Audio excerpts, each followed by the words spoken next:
Hello, నమస్తే. Welcome to కళ్యాణం కల్లోలం. ఎపిసోడ్ 3 కాలేజీ గొడవలు. ఏ, నువ్వు ఎవరు అన్నది మర్చిపోయావా ఏంటి? గుర్తు చెయ్యాలా నువ్వు ఎవరో? గుర్తు చేస్తే సరిపోతుందా, లేకుంటే నేను ఎవరో కూడా నీకు చూపించాలా అంటూ తను పెట్టుకున్న స్పెట్స్ తీసి పక్కనున్న వ్యక్తి చేతిలో పెడుతూ ప్రశ్నించాడు.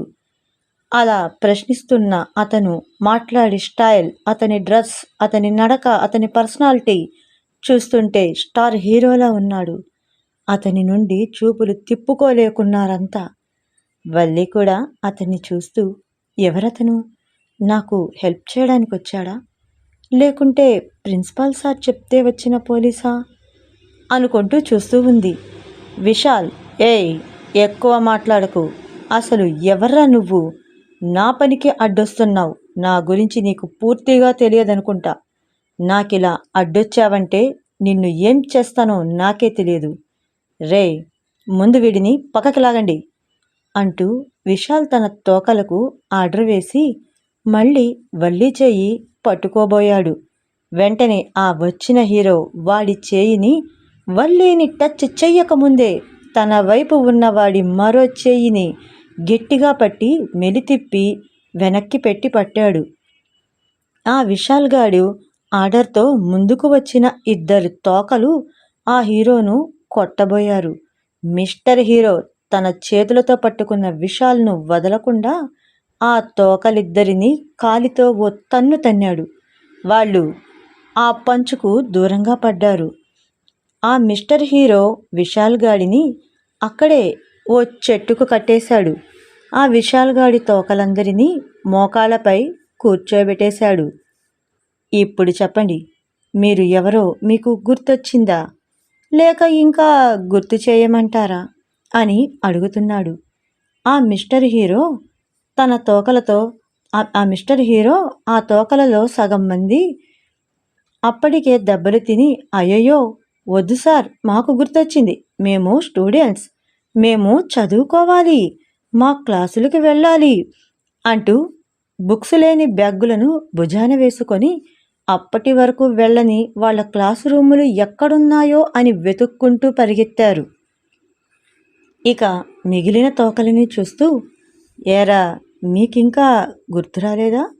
మరో రౌండ్ వేసి గుర్తు చెయ్యమంటారా మీరు ఎవరన్నది అని అడుగుతున్నాడు మిస్టర్ హీరో.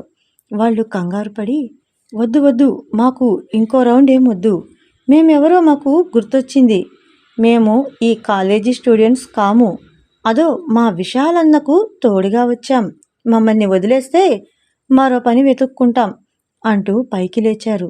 విశాల్, రే, ఎక్కడికి రా పారిపోతున్నారు అని వాళ్ళను బెదిరింపుగా అడుగుతున్నాడు. అరే, నువ్వుండన్నా, మాకు నువ్వు కాకపోతే ఇంకో పని వెతుక్కుంటాం, కానీ ఇక్కడ ఉంటే ఆ సార్ చేతిలో ఇప్పుడు మేము ఎవరన్నది గుర్తొచ్చేది కాదు, పూర్వజన్మలో ఎవరు అన్నది కూడా గుర్తొచ్చేటట్టుంది, తోలుతో పాటు మతి కూడా పోతోంది, మేము ఇక్కడి నుండి వెళ్ళిపోతున్నాం, ఇంకేదన్నా ఉంటే కాలేజీ బయట మాట్లాడుదాం అంటూ అక్కడి నుండి పరుగు పందెంలా పరిగెత్తుకుంటూ వెళ్తున్నారు. చావు దెబ్బలు తిని చెట్టుకు కట్టేయబడ్డ విశాల్ను వెతుక్కుంటూ వచ్చాడు అతని తండ్రి. ఆయన మంచివాడులా ఉన్నాడు. ఆయన ప్రజాశ్రేయస్సు కోరే రాజకీయ నాయకుడు.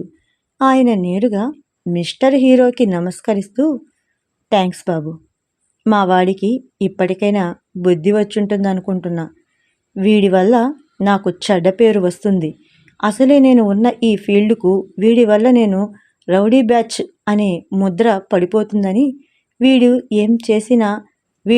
ఏం చేసినా తప్పులేదు, వీడిని నువ్వు ఏం చేసినా నేను అడ్డురాను అంటూ కట్లు విప్పి తన మనుషుల చేత విశాల్ను కారులోకి ఎక్కించుకొని తీసుకొని వెళ్తున్నాడు. అప్పటికి గొడవ ఆగింది కాబట్టి అందరూ వాళ్ళ వాళ్ళ క్లాసులకు వెళ్తున్నారు. వల్లి మిస్టర్ హీరోకి థ్యాంక్స్ చెప్తోంది. తన ఫ్రెండును కాపాడినందుకు వల్లి టీం కూడా థ్యాంక్స్ చెప్తున్నారు. అతను బయటకు వెళ్లకుండా కాలేజీ లోపలికి వెళుతున్నాడు. ప్రిన్సిపాల్ గారు ఆయన్ను గౌరవంగా లోపలికి తీసుకొని వెళ్తున్నాడు. వల్లి అది చూస్తూ, ఎవరతను, ప్రిన్సిపాల్ గారు అంత గౌరవంగా లోపలికి తీసుకొని పోతున్నాడు అని అనుకుంటూ ఉంది. కాలేజ్ అయిపోగానే ఇంటికి వెళ్తుంది వల్లి. ఆమె వెంట మరో కారు వచ్చి ఆగింది. ఆ ఇంటి ముందు కారు దిగి వల్లి ఎవరా అని చూస్తూ ఉంది. ఆ ఆగిన కారు నుండి డోర్ తీసుకొని దిగుతున్నాడు మిస్టర్ హీరో. ఏంటిది? ఇతను నా వెంట ఇంటి వరకు ఎందుకొచ్చాడు? థ్యాంక్స్ చెప్పానుగా.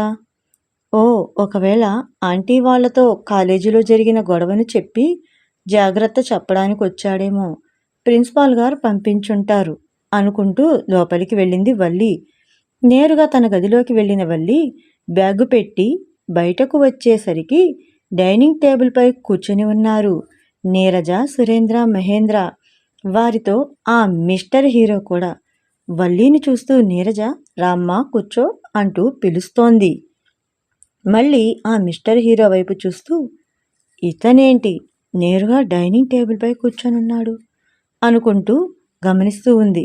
నీరజ అన్నం కలిపి ఆ మిస్టర్ హీరోకి తినిపిస్తూ ఉంది. వల్లి అది చూస్తూ సాయంత్రం అన్నమేంటి, కాఫీ స్నాక్స్ కదా తీసుకుంటారు ఇప్పుడు అనుకుంటూ చూస్తూ ఉంది. వంట మనిషి అందరికీ కాఫీలు స్నాక్స్ తీసుకొని వచ్చింది. కాఫీ తాగుతూ వల్లి అన్నం తింటే తిన్నాడు, తను తినచ్చుగా, ఆంటీ ఎందుకు ముద్దలు కలిపి తినిపిస్తూ ఉంది అని అర్థం కాక చూస్తూ ఉంది. నీరజ ఆ హీరోకి అన్నం పెడుతూ ఏమ్మా, ఈరోజు కాలేజీలో గొడవైందంటగా, వాడు ఎవడో నిన్ను ఏడిపించాలని చూశాడంటగా. కాలేజీ నుండి ఓ లెక్చరర్ మాకు ఫోన్ చేశాడు. వెంటనే అబ్బాయి అక్కడికి వచ్చాడుగా, నీకు ఏం కానివ్వలేదుగా అంటూ వల్లిని అడిగి ఏ నాన్న నువ్వు ఏమీ కానివ్వలేదుగా అంటూ గారాబంగా అడుగుతుంది ఆ మిస్టర్ హీరోని. అతనితో ఆంటీ అంత ప్రేమగా మాట్లాడుతుంటే ఏంటి కొంపదీసి బయట దేశంలో ఉన్న వాళ్ళ కొడుకా అతను అని కన్ఫ్యూజన్ మార్కు ఫేస్ పెట్టుకొని చూస్తూ ఉంది వల్లి. మిస్టర్ హీరోకి అన్నం పెట్టి చేయి కడుక్కుంటూ వల్లి వాడెవడో నీకు పరిచయం చేయలేదు కదా, వాడేనమ్మా నా కొడుకు కార్తికేయ అని పరిచయం చేస్తుంది. అప్పటికి తన ప్రశ్నకు సమాధానం దొరికి ఓహో, అతను ఆంటీ కొడుకా, పేరు కార్తికేయ అంటే కాలేజీ నుండి ఫోన్ రాగానే వెంటనే నన్ను సేవ్ చేసేందుకు ఆంటీ వాళ్ళు కొడుకును పంపారా అనుకొని థ్యాంక్స్ ఆంటీ, మీ అబ్బాయిని నన్ను ఆ వెధవ నుండి కాపాడినందుకు అని అంటుంది.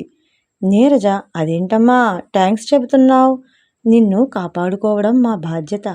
అయినా ఒక ఆడపిల్ల ఇబ్బందుల్లో ఉంటే ఆమె ఎవరైనా అలా ఎలా వదిలేస్తాం, అలాంటిది నీ విషయంలో ఇంకెలా ఉంటాం, నువ్వు మాకు థ్యాంక్స్ చెప్పవలసిన అవసరం లేదులే అని అంటుంది.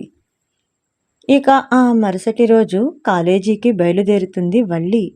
నీరజ ఆంటీకి బాయ్ చెప్తూ ఆమె ఎక్కవలసిన కారు ముందు వెయిట్ చేస్తూ కనబడుతున్నాడు కార్తికేయ. అతను ఎందుకు కారు ముందు వెయిట్ చేస్తూ ఉన్నాడు అనుకుంటూ వెళుతుంది వల్లి. కమాన్, లేట్ అవుతుంది, ఎక్కు కారు అంటాడు కార్తికేయ. ఇదేంటి నన్ను కారు ఎక్కమంటున్నాడు, అంటే ఇవాళ డ్రైవర్ రావట్లేదా అని అనుకుంటూ ఉంది. ఏంటమ్మా ఆలోచిస్తున్నావు, ఇవాల్టి నుండి వాడు నీతో కాలేజీకి వస్తున్నాడు అని అంటాడు సురేంద్ర. కాలేజీకా అని అంటుంది వల్లి. అవును, కాలేజీకే. అదేంటంకుల్, అతని చదువు అయిపోయిందిగా, మళ్ళీ కాలేజీకెందుకు అని అడుగుతుంది. ఏముంది, తమరు పరీక్షలు బాగా రాస్తారో లేదో చూసి చిట్టాలు వేద్దామని, లేకుంటే చదువు అయిపోయింది కాబట్టి మళ్ళీ మొదటి నుంచి చదువుదామని అని అంటాడు. అతను కొంచెం కోపంగా చూస్తుంది వల్లి అతన్ని. రేయ్, నోరు ముయ్యరా, ఎందుకు ఆ అమ్మాయిని అలా ఏడిపిస్తావు అంటూ ఏం లేదమ్మా, వాడికి ఎలాగూ చదువైపోయింది, కొద్ది రోజులు వాడు ఖాళీగానే ఉండాలి, ఆ కాలేజీ కూడా మనదేగా, ఇక నుండి ఆ కాలేజీ మెయింటెనెన్స్ని వాడిని చూసుకోమని అన్నా, అని అంటాడు సురేంద్ర. ఓ, అంటే అది అంకుల్ వాళ్ళ కాలేజీనా అని మనసులో అనుకుంటూ ఉంది. ఇంకేంటి, నీ డౌట్ క్లియర్ అయిందిగా, ఇక బయలుదేరదామా మేడం? లేట్ అయిందనుకో, అక్కడ నేనే నీకు పనిష్మెంట్ ఇవ్వాల్సి ఉంటుంది అని అంటాడు కార్తికేయ. మౌనంగా వెళ్ళి బ్యాక్ డోర్ తీస్తుంది వల్లి. హలో మిస్, నేను డ్రైవర్ని కాదు, ముందు కూర్చోవాలి అంటూ సీట్ను చూపుతున్నాడు కార్తిక్. సరే అని వల్లి ముందు కూర్చుంటుంది. కారులో సైలెంట్గా కూర్చొని ఫోన్ చూస్తూ ఉంది వల్లి. కార్ని రోడ్డుపై మలుపులు తిప్పుతూ ముందుకు పోనిస్తున్నాడు కార్తిక్. నీ పేరేంటి? మమ్మీ ఏదో చెప్పింది, గుర్తుకు రావట్లేదు. ఏదో బల్లి అన్నట్టు ఉంది అని అన్నాడు కార్తిక్ అతన్ని చురుగ్గా చూస్తూ. బల్లి కాదు, వల్లి, శ్రీవల్లి అని కోపంగా చెప్పింది. బల్లో వల్లో ఏదో ఒకటి, కానీ ఇలా అక్కడ కాలేజీలో నా పేరుని పవర్ని యూజ్ చేసుకున్నావనుకో, అస్సలు ఊరుకోను అని అంటాడు. అర్థం కానట్టు. అంటే అని అడుగుతుంది వల్లి. అదే, ఈ కాలేజీ మా వాళ్ళదే, మిస్టర్ కార్తికేయ మాకు తెలిసిన వ్యక్తే అంటూ బిల్డప్ ఇస్తూ నా పేరు చెడగొట్టేట్టు చలామణి అయ్యావంటే అస్సలు ఊరుకోను. నేను చాలా స్ట్రిక్ట్గా ఉంటా చదువు విషయంలో, కాలేజీ విషయంలో, అర్థమవుతుందా అని అంటాడు అతను అతని మాటలకు కోపంగా చూస్తూ. నేను అలాంటి అల్లరి పిల్లని కాదులేండి.